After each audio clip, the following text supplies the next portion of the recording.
జై గురుదత్త. శ్రీ గురుభ్యో నమ. అందరికీ నమస్కారం. అనంత భక్తి ఛానల్కి స్వాగతం. ఆ దత్తాత్రేయుని కృపాకటాక్షములు మనందరి మీద ఉండాలని కోరుకుంటూ శ్రీ గురు చరిత్రలోని జ్ఞానకాండమునందు కరంజ నగర అభిగమనము మరియు విప్రోదర వ్యథా నిరసనము అనే 13వ అధ్యాయాన్ని మనం ఇవాళ పారాయణం చేసుకుందాము. ఈ అధ్యాయాన్ని కూడా మనం 2 భాగాలుగా పారాయణ చేసుకుందాము. ఈ అధ్యాయంలో శ్రీ గురుమూర్తి ప్రయాగకు చేరి శిష్యులకు సన్యాస దీక్షను ప్రసాదించుట, కారంజ నగరమునకు తిరిగి వెళ్ళుట, అచట తల్లిదండ్రులను సోదర సోదరీలను అనుగ్రహించుట, గోదావరి ఉత్పత్తి కథనము, గౌతమీ తీర తటాక యాత్ర, మాధవారణ్యునకు నృసింహ రూపమున దర్శనం ఒసగుట, ఒక విప్రుని ఉదరస్వులను నిర్మూలించుట, సాయందేవుని గృహమునందు శ్రీ గురుదేవులు భిక్షను స్వీకరించుట. వీటిని మనం ఈ అధ్యాయంలో తెలుసుకుంటాం. శ్రీ గణేశాయ నమః. శ్రీ సరస్వత్యై నమః. శ్రీ గురుభ్యో నమః. శ్రీపాద శ్రీవల్లభ శ్రీ నృసింహ సరస్వతి శ్రీ గురుదత్తాత్రేయాయ నమః. శిష్యశ్రేష్ఠుడకు నామధారకుడు సిద్ధమునిందుని పాదములకు శిరస్సు వంచి సాష్టాంగవందనము చేసి లేచి అంజలి ఘటించి వినయంతో ఇలా స్తుతించాడు. సద్గురుమూర్తి సిద్ధమునీశ్వర, మీకు జయము జయము. ఈ సంసారము నుండి మమ్మలను తరింపచేయుటకు మీరే కడు సమర్థులు. నాలో జ్ఞానజ్యోతిని వెలిగించి నా చిత్తవృత్తిని స్థిరమునర్చితిరి. శ్రీ గురు కథామృతమును సేవించిన కొలది నాలోని శ్రవణ తృష్ణ మరింతగా వృద్ధి చెందుచున్నది. కృపానిధి, నా శ్రవణాపేక్షను శమింపజేయగల సమర్థులు మీరొక్కరే సుమా. కామధేను వంటి గురుచరిత్రను మీరు విస్తరించి చెప్పిన కొలది నా మనస్సునకు మరింతగా వినవలయను అను కోరిక అంతకంతకు పెరిగిపోచున్నది. ఆకలితో నకనకలాడుచున్న ఒక గోవు పచ్చని గడ్డితో నిండిన ప్రదేశములకు చేరినప్పుడు దానికి పట్టగానంత సంతోషము కలిగి తిరిగి అచ్చటి నుండి వెళ్ళిపోవటకు ఎంత ప్రయత్నించినానో అది ఆ చోటు నుండి కదలనే కదలదు. కలలోనైనా ఒక మజ్జిగ చుక్కను కూడా చూడని వాడికి కమ్మని పాలతో నిండిన ఒక పాత్రను చేతికి అందించినప్పుడు కడుపారా ఆ పాలను తాగాలని అతనికి ఎంతటి ఉబలాటం కలుగునో కదా. అట్లే ఆ పాలను మొత్తం తాక్కుండా ఆ బాంఢమును అతడు వదిలిపెట్టునా, అదే విధముగా అల్పజ్ఞాని అయినటువంటి నేను గురువు యొక్క నిజస్వరూపమును ఎంత మాత్రము గ్రహింపజాలనైతిని. అవిద్యామాయతో చుట్టబడి మిగుల బాధను అనుభవించుచుంటిని. స్వామి, అజ్ఞానాంధకారమును పారద్రోలెడు జ్యోతిస్వరూపులు మీరు. నాలోని చీకటిని నశింపచేసి జ్యోతిస్వరూపను వెలిగించి శ్రీ గురువు యొక్క నిజస్వరూపమును దర్శింపచేయించితిరి. అట్టి మీ ఉపకారమునకు ప్రత్యుపకారమును ఎట్లు చేయగలను? ప్రత్యుపకారమును చేయగల సామర్థ్యము నాకు ఎంత మాత్రమూ లేదు. కల్పవృక్షమును ఆశ్రయించి కోరికలు తీర్చుకున్నవారు దానికి ఏమిచ్చి గుణము తీర్చుకోగలరు? కృపామూర్తి సిద్ధరాయ, చింతామణి ఇచ్చిన వారికి ప్రత్యుపకారము చేయగల సమర్థుడు ఈ లోకమునందు కలడు అని ఎప్పుడైనా వినియుంటిమా? అటులనే కామధేను ప్రసాదించిన సమస్త సౌఖ్యములకు తిరిగి ప్రత్యుపకారము చేయగల సమర్థుడు ఈ లోకంలో ఎవడైనా కలడా? అలాగే తాము నా ఎడల కృప చూపి నన్ను కృతార్థునిగా చేసిన ఉపకారమునకు ప్రత్యుపకారమును ఎన్ని జన్మలు ఎత్తినను తీర్చుకోలేను. కల్పవృక్షము, కామధేనువు, చింతామణి వంటి అమూల్యమైన వాటిని ఎవరు ఆశ్రయించదరో వారి మనోభీష్టములను అవి సిద్ధింపచేయును. అలాగే మీరు కూడా నా వంటి దీనులను ఈ సంసార సాగరము నుండి తరింపచేయుటకు కారణ జన్ములై విచ్చేసిన మహాత్ములే కాని వేరు కాదు. స్వామి, మీరు ధర్మార్థములను నిరూపించుచుండట వలన నాలో నిజస్వరూపం యొక్క స్వార్థము వృద్ధి చెందుచుండెను. శ్రీ గురుచరణములను సదా సర్వదా భజించాలి అనేటటువంటి చింతనము అత్యధికమగుచుండెను. శ్రీ గురుమూర్తి ప్రయాగలో ఉన్నప్పుడు మాధవ సరస్వతి అనే వారికి సన్యాసి దీక్షను అనుగ్రహించిరి అని చెప్పారు కదా. దాని తర్వాత కథను నాకు వివరించి చెప్పండి అని నామధారకుడు ప్రార్థించెను. శిష్యుని మాటలను విని సిద్ధముని చాలా సంతోషించి నామధారకుని తలపై తన చేతిని ఉంచి ఆశీర్వదించెను. శిష్య శిరోమణి, నీవు ధన్యుడవు. నీకు శ్రీ గురుచరణముల యందు దృఢమైన భక్తి కలిగింది. ఈ లోకమున సంసార సాగరమును తరించి పోగలవాడవు నీ ఒక్కడివే. నీవు శ్రీ గురుప్రాప్తిచే కలిగడు లాభమును చక్కగా గుర్తింపగలిగితివి. అందుకే అంతటి భక్తిభావముతో గురువు యొక్క చరిత్రను గూర్చి మరింతగా ప్రశ్నించుచుంటివి. నీవు ప్రశ్నించుట వలన నాకు అపారమైన సంతోషము కలుగుచున్నది. అత్యంత ప్రఖ్యాతిగాంచిన శ్రీ గురు చరిత్రను నీకు చక్కగా విస్తరించి చెప్తాను నాయన. ఏకాగ్ర చిత్తంతో వినవలయను అని అన్నారు. మాధవునకు సన్యాసి దీక్షను ఇచ్చిన పిదప గురుమూర్తి ప్రయాగ క్షేత్రమునందే కొంతకాలము నివసించెను. ఆ క్షేత్రమునందు వారు వసించిన కాలమున నృసింహ సరస్వతి స్వామివారి మహిమ మరింతగా విస్తరించెను. అంతేకాక తన శిష్యుడు అయినటువంటి మాధవ సరస్వతికి ప్రతినిత్యము తత్వోపదేశము చేయుచుండిరి. తద్వారా వారికి అనేక మంది శిష్యులు ఏర్పడిరి. వారిలో ముఖ్యుడు మాధవ సరస్వతి. అయితే వారికి ఏర్పడిన శిష్యులు అందరి పేర్లను గురించి వివరించినచో ఈ కథ మరింత విస్తారమగును. కావున ముఖ్యంగా మిగుల ప్రసిద్ధి పొందినటువంటి 7 శిష్యుల నామములను నీకు తెలియచేసేదను, శ్రద్ధగా వినము అన్నారు. బాల సరస్వతి, కృష్ణ సరస్వతి, ఉపేంద్ర సరస్వతి, మాధవ సరస్వతి, సదానంద సరస్వతి, జ్ఞానజ్యోతి సరస్వతి మరియు 7వ వాడైనటువంటి శిష్యుడు సిద్ధ సరస్వతి. అనగా సిద్ధుడు అనే పేరు గల నేనే ఆ వ్యక్తిని. నాయన, ఈ విధంగా శ్రీ నృసింహ సరస్వతి స్వాముల వారికి 7 ప్రధానమైన శిష్యులు ఏర్పడిరి. అంతేకాదు అసంఖ్యాకమైన శిష్యులు వారికి ఏర్పడినారు. వారందరూ ఒకళ్ళ కంటే ఒకళ్ళు అత్యంత శ్రేష్ఠులు అని గమనించవలెను. ఆ శిష్యులతో కలిసి శ్రీ గురుమూర్తి ప్రయాగ క్షేత్రమునకు దక్షిణా దిశగా ఉన్నటువంటి మధ్య ప్రాంతమున గల సమస్త క్షేత్రములను పవిత్రం చేస్తూ పర్యటిస్తూ తిరిగి తమ జన్మస్థానముకు కారంజ నగరమునకు చేరుకున్నారు. కారంజ నగరములో గల తమ తల్లిదండ్రులను శ్రీవారు దర్శించిరి. అప్పుడు వారి జననీ జనకులు మరియు 4 సోదరులు, ఒక సోదరీమణి వారి సమీపమునకు వచ్చి వారిని దర్శించి అత్యంత వినయంతో నమస్కరించి వారిని చక్కగా పూజించాయి. తమ జన్మస్థానమైన కారంజ నగరంలోని ఇంటింటికి వెళ్ళి శ్రీగురుడు భిక్షను యాచించెను. అనేక రూపములను ధరించి ఏకకాలంలో ప్రతి ఇంటను పూజలను స్వీకరించెను. ఒక యతి వేషధారిగా కనిపించినప్పటికీ ఈయన మాత్రము నిశ్చయంగా శ్రీ మహావిష్ణువు అవతారమే కాని ఇంకొకటి కాదు, ఈయన సాక్షాత్తుగా పరమాత్మయే అని వారిని దర్శించిన జనులు అందరూ ఆశ్చర్యమును పొందుచుండిరి.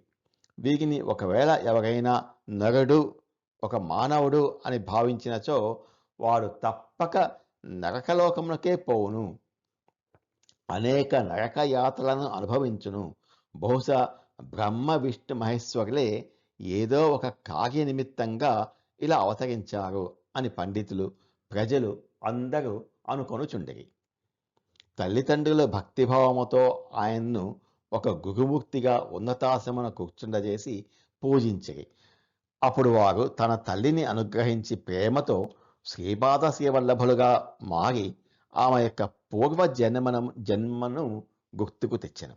అప్పుడు ఆ తల్లి సత్యసంకల్పుడైన పరమేశ్వరునికి ప్రదోష సమయమునందు చేసిన పూజా ఫలితముగా ఇంతటి మహత్తరమైన ఫలితము లభించింది అని తన శిరస్సును వారి పాదములపై నిలిపి నమస్కరించెను. విశ్వవంద్యుడైన ఒక పుత్రిని పొందాలి అని నేను ఆ మహాదేవుడిని ఆరాధించి తిని కానీ అని తన పూర్వజన్మ చరిత్రమునంతయును ఆమె తన భక్తకు తెలియచేశాను. మనోవాక్కాయములతో శ్రీపాద శ్రీవల్లభులను ఆరాధించింది కనుకనే అవతార పురుషులు అయినటువంటి ఈ మహానుభావుడు మనకు పుత్రునిగా జన్మించి మన జన్మలను సఫలము అనర్చిరి అని అనుచు వారు ఇరువురు వందనము చేసి తిరిగి లేచి నిలబడి చేతులు జోడించి జగన్నాథ యతిరాజా ఈ సంసార సాగరము నుండి మమ్ములను తరింపచేయము అని వేడుకొనిరి. అంతట శ్రీగురుమూర్తి వారితో ఇలా అన్నారు. ఒక వంశమునందులు ఒక తరములోని ఒక కుమారుడు సందర్శించుట వలన ఆ వంశంలోని 42 తరముల వారు ఉద్ధరింపబడెదరు. వారికి బ్రహ్మలోకమునందు శాశ్వతమైన పదవి ప్రాప్తించును. ఆ వంశమునందు భవిష్యత్తులో జన్మించిన వారందరూ కూడా బ్రహ్మ పదవిని పొందెదరు. వారి పితరులకు సంతతికి ఎంత మాత్రము యముని భయము ఉండదు. ఒకవేళ వారి పూర్వీకులు నరకమునందు ఉండినచో వారు సహితమును నరకం నుండి శాశ్వతమైన బ్రహ్మ పదవికి వెళ్తారు. అందుకే నేను సన్యాసాశ్రమను స్వీకరించాను. మీకెంత మాత్రము భయం వలదు. ఈ విషయమును గురించి మీరు విచారపడవద్దు. మీకు నిశ్చయముగా బ్రహ్మ పదము లభించును. మీరు మీ కుమారులు శతాష్పంతులై జీవించెదరు. అష్టైశ్వర్యములతో తులతూగెదరు. వారి పుత్ర పౌత్రులు సౌఖ్యముగా ఉండటం కూడా మీరు మీ కళ్ళతో స్పష్టముగా చూడగలరు. ఇక అంత్యకాలమున మీరు కాశీక్షేత్రమునకు క్షేమంగా వెళ్తారు. ముక్తికి స్థానమైన వేదశాస్త్రములకు ప్రఖ్యాతి పొందినటువంటి అవిముక్త క్షేత్రమునందు నివసించి విశ్వనాథుని అనుగ్రహమునకు పాత్రులు అయ్యేదరు. మీరు ఇంకా దేన్ని గురించి రవంత కూడా చింతపడవలదు అని వారికి నిశ్చయంగా నచ్చ చెప్పాను. ఇంతలో వారి సోదరి అయినటువంటి రత్నాబాయి శ్రీ గురుమూర్తికి వినయంతో నమస్కరించి చేతులు జోడించి ఇట్లు విన్నవించెను. స్వామి, నన్ను తరింపచేయుడు. నేను భవసాగములో పడి మునిగిపోచుంటిని. ఈ మాయామోహము నన్ను చుట్టి పీడించుచున్నది. మహానుభావ, నన్ను ఉద్ధరించుము. సంసార మాయలో పడి నేను కుములుచుంటిని. సాంసారిక తాపత్రయాలతో నాకు మిక్కిలి భీతి కలుగుచున్నది. నన్ను వాటికి తగులుకొనకుండా అనుగ్రహించుము. నేను కూడా తమరి వలె తాపసినై నిర్లిప్తంగా తపస్సు చేయుచు జీవితమును గడపవలయను అని కోరుకొనుచుంటిని అని ఆమె ప్రార్థించెను.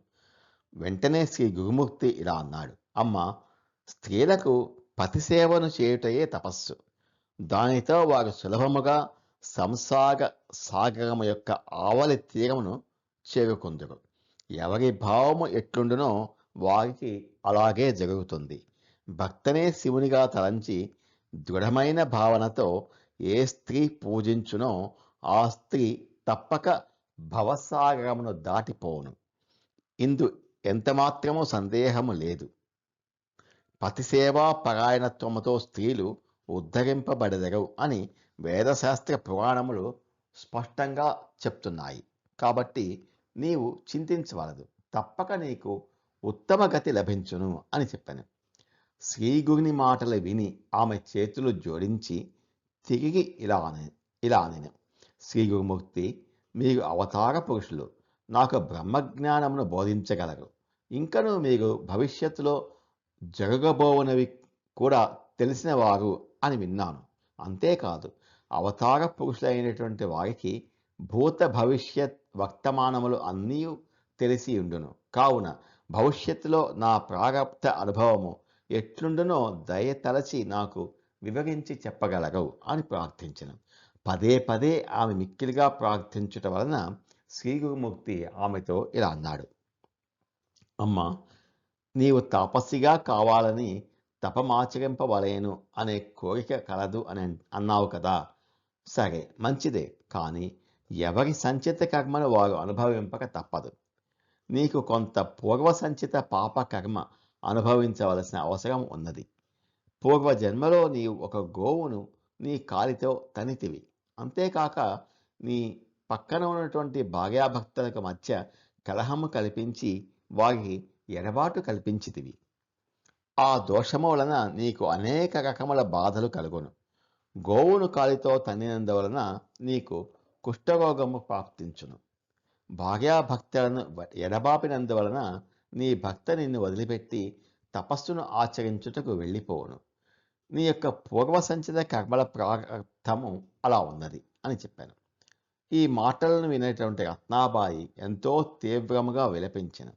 వెంటనే శ్రీగురుమూర్తి కాళ్ళు పట్టుకొని 2 చేతులు జోడించి, గురునాథ, నన్ను శీఘ్రముగా ఉద్ధరింపచేయము అంటూ ఆయన పాదములను ఆశ్రయించెను. అందుకు కరుణించినటువంటి శ్రీగురుడు, అమ్మ, కొలది కాలము బాగుగానే ఉండెదరు. నీకు వృద్ధాప్యము సంక్రమించిన పిదపనే నీ భక్త సన్యాసమును స్వీకరించును.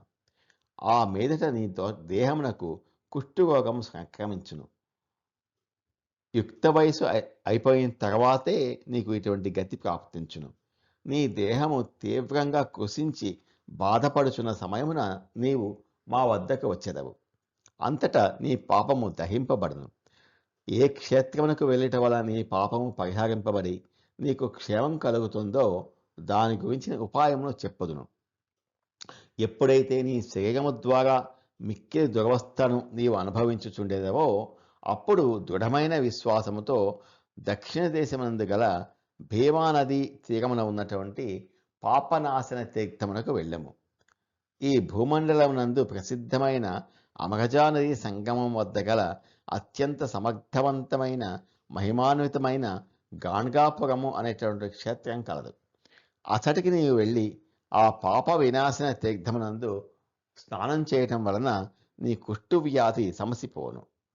కాబట్టి నీవు విచారించకము, దుఃఖింపకము, నా మాటను విశ్వసింపము అని రత్నాబాయిని ఓదార్చి దృఢ విశ్వాసమును కలిగించి శ్రీ గురుమూర్తి గౌతమీ నది ఉద్భవించిన దక్షిణ దేశమునందలి త్ర్యంబక క్షేత్రమునకు బయలుదేరాడు.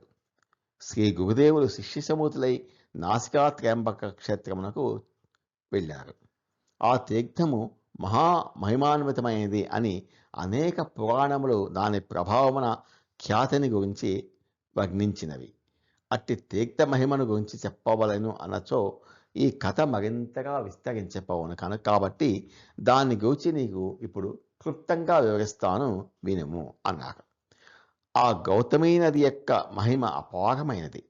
అది ఈ బ్రహ్మాండమునంతటినీ గొప్పగా చుట్టినటువంటి ఉదకము. ఈశ్వరుడు తన జటామకుటమునందు శ్రేష్టమైన ఈ గంగను అత్యంత ప్రీతితో ధరించెను. అప్పుడు సమస్త మునీశ్వరులందరూ కలిసి ఆలోచించి ఒక ఉపాయమును అనుకున్నారు. నామధారక, బ్రహ్మర్షి గౌతముడు ఒక విశిష్టమైన తపస్సంపన్నుడు. ఆయన తన తపప్రభావము చేత మరియు తన అనుష్ఠాన మహిమ చేత పొలమునందు ధాన్యమును వెదజల్లి పంటను పండించువాడు. అనగా ఉదయము పొలమునందు ధాన్యమును వెదజల్లి అనుష్ఠానమునందు కూర్చుని మధ్యాహ్నం వరకు చల్లిన విత్తనములు అంకరించి పెరిగి ఫలించేవి. పూర్వకాలమునందు మహర్షులు, బ్రహ్మర్షులు అందరూ ఈ విధంగానే నిత్యము ఆహారాన్ని పండించుకునేవారు. మహామంత్ర బల సంపన్నులైనటువంటి పుణ్యపురుషులు వారు. నిత్యము తన తపోవనమునకు విచ్చేయు మునులందరకు అప్పటికప్పుడు ధాన్యమును పండించి దాన్ని పక్వము చేసి అందరికీ భోజనమునకై వడ్డించి కడుపారా భుజింపచేసిన పిమ్మటనే ఈ గౌతమ మహర్షి ఆహారమును స్వీకరించువాడు. అప్పుడు ఈ ఋషిమునులందరూ కలిసి తమలో తాము ఇలా అనుకున్నారు: ఈ గౌతమ మహర్షి సర్వేశ్వరునకు అత్యంత ప్రీతిపాత్రుడు. అంతేకాకుండా గొప్ప మహిమాన్వితుడు. అందువల్ల అతనికి ఏదైనా గొప్ప సంకటాన్ని కలిగించినచో అతడు వెంటనే గంగను తన అవసరం కొరకు తప్పక భూమికి రప్పించగలడు. తద్వారా లోకమునందు దుర్భిక్షము నశించును. భూమండలమునందు మనందరితో పాటు జనులు అందరికీ గంగా స్నాన ఫలము లభించును. అప్పుడు మనమందరము మన గృహములకు వెళ్ళవచ్చును. గంగ భూలోకమునందు విహరించటం వలన సమస్త జనులకు సద్గతి కలుగును. ఆ జన్మ బ్రహ్మచర్య వ్రతముతో ఉండినటువంటి మునీశ్వరులు 1,000,000 సంవత్సరముల పర్యంతము తపస్సు చేస్తే అట్టి తపస్సులకు ఎట్టి ఉత్తమ గతి ప్రాప్తించునో అది కేవలము గౌతమి స్నానం వల్ల సంప్రాప్తించును. అందువల్ల ప్రయత్నపూర్వకముగా గౌతమిని భూమి మీదకి రప్పించవలేను అని, అది కేవలం గౌతమ మహర్షికి తీవ్ర సంకటమును కలిగించటం వల్ల మాత్రమే మనందరికీ లాభము కలిగించినట్టు గంగను అతను తీసుకొని రాగలడు అని ఋషిమునీశ్వరులందరూ నిశ్చయించుకొని అనంతరం వారందరూ ఒక మాయను చేశారు. ఆ మాయతో ఒక ఆవును, ఒక దూడను గడ్డితో స్థిరపరిచి మాయ ద్వారా చైతన్యమును కల్పించి గౌతముని పొలంలోని పైరు మీదకు మేయటానికై పంపించారు. ఆ గౌతమ మహర్షి అనుష్ఠానమును చేసుకొంచుండగా ఈ మాయతో చేసిన దూడ గోవు వెళ్ళి పొలమునందు పైరును మేయుచుండెను. అప్పుడు ఆ గౌతముడు తన దివ్య దృష్టితో ఆ గోవును చూశాడు. వెంటనే దాన్ని బయటకు పంపుటకై ఒక దర్భ పవిత్రను చేసి దాని మీదికి విసిరాడు. అప్పుడు ఆ దర్భ పవిత్రయే వజ్రాయుధంతో సమానమైన శస్త్రముగా మారి పైరును మేయుచున్న మాయా గోవును సంహరించెను. వెంటనే ఆ ఋషిమునీశ్వరులందరూ గౌతముడు గోహత్య చేసెను, అతనికి గోహత్యాపాతకము చుట్టుకొనెను, కావున తగు ప్రాయశ్చితమును చేసుకొనటానికై శుద్ధుడు కావలేను అని పలికిరి. అందుకు ఋషీశ్వరులందరూ కలిసి గౌతమ మహర్షితో ప్రాయశ్చిత్యమును గురించి ఇలా అన్నారు. మహర్షి, నీవు గంగను భూమండలమునకు తెచ్చినచో గోహత్యాపాతకము పరిహరింపబడను. అప్పుడే నీకు ప్రాయశ్చిత్తము సిద్ధించి నీవు శుద్ధుడవు కాగలవు. ఇందుకు ఇంకొక ఉపాయం లేనేలేదు అని అన్నారు. దానికోసం గౌతమ మహర్షి కృత నిశ్చయుడై పట్టుదలతో 1,000 సంవత్సరాల కాలము తపస్సు చేసిన. అప్పుడు ఈశ్వరుడు ప్రత్యక్షమై వరాన్ని కోరుకోమని చెప్పాను. అప్పుడు గౌతముడు ఇలా అన్నాడు, సర్వేశ్వర, నాకు ఒక వరమును ప్రసాదించుము. ఈ చరాచరాత్మకమైన ప్రపంచమును ఉద్ధరించు నిమిత్తముగా గంగను ఈ పృథ్వీ మీదికి ప్రవహింపచేయము స్వామి, ఇదే నా కోరిక అని ప్రార్థించను. గౌతముని విన్నపమును విని పరమేశ్వరుడు సంతోషించి తన జటాజూటమునందు గల గంగమ్మకు అనుమతిని ఇచ్చెను. వెంటనే మానవుల పాపములను ప్రక్షాళన చేయుట కొరకై ఆమెను పుడమిపైకి పంపించెను. అంతట ఈశ్వరుడు ఈ బ్రహ్మాండమునకు బహిర్గతమైన గంగను భూలోకమునకు ప్రసాదించెను. అట్టి గంగా భాగీరథిని వర్ణించగల సామర్థ్యము ఎవరికి కలదు? నామధారక వినుము. అందువల్లే శ్రీ గురుమూర్తి గౌతమి ఉత్పత్తిని పొందిన స్థలమునకు విచ్చేసెను.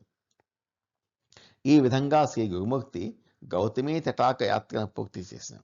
అనంతరము భక్తుజనులను అనుగ్రహించుట కొరకై తాము దేశమునందలి పలు ప్రాంతములను పర్యటించసాగి గోదావరి తీర పర్యటన చేయుచు శ్రీగురుడు మంజరీకమనే పేరు గల పట్టణమును చేరుకున్నారు. అచ్చట మాధవారణ్యుడు అను ఒక ముని శ్రీగురుమూర్తికి ఎదురుపడ్డాడు. అతడు నిరంతరము నరసింహస్వామికి మానసిక పూజను చేసేవాడు. ధ్యానమునందు ఆ రోజు తన మానసమూర్తి అయిన శ్రీగురిని అతడు దర్శించగలిగాను. మనమునందు అత్యంత విస్మయము పొంది శ్రీ గురుమూర్తికి పాదాభివందనం చేసెను. కడు భక్తిపూర్వకముగా ఆ గురుమూర్తిని అనేక విధాలుగా స్తుతించాడు. ఆ తర్వాతి కథను మనం పార్ట్ 2లో తెలుసుకుందాం. జయ గురుదత్త. శ్రీ గురుదత్త. నమో భగవతే వాసుదేవాయ. ఏతత్ ఫలం శ్రీ గురుచరణారవిందార్పితమస్తు. స్వస్తి.